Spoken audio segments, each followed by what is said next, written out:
ako masungit. Sumani. Di ba rin anak? Alam mo naman na kahit alam ko na gusto mo na magbongga, pero alam mo yung kalagayan natin, naisip mo yung mga financial struggles natin. Pero hindi ba rin, hindi na ako magpapautang para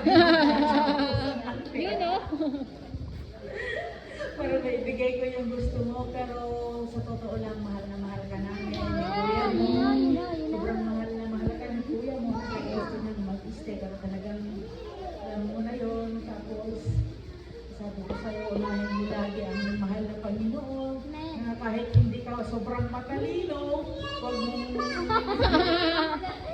huwag kang masyadong magpuyat, mag-review. Yung pag-easy ka lang sa pag-aaral kasi lahat naman ng mga bagay na yun, mawawala din. Yung pinaka-importante talaga yung talagang karagana na yun, nagserbi ka kiniato ka, hindi ka kapsak mo, kailangan na nga talaga gayad nga isudot may kararagan, tagpak mo sama-sama tayo. Diyan ang ipagragsakan ni mama, pinipapang mo, diyan talagang sama-sama tayo, nagserbi kiniato. Meron na nakabulong. Dadal ka nga nalain. Nakahalap ka ang mga paborito na kati pamilya.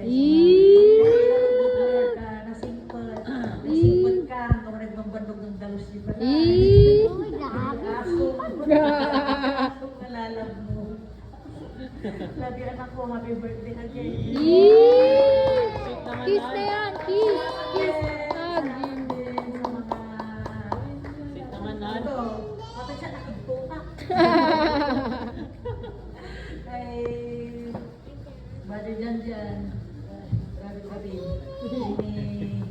Kumaway na. Professional na ako niya. Nakakatouch ko na yan. Grabe. Thank you Lord. Naging talaga na yung anak ko. You know? Siya ngayon. Thank you dear Jesus. Yes,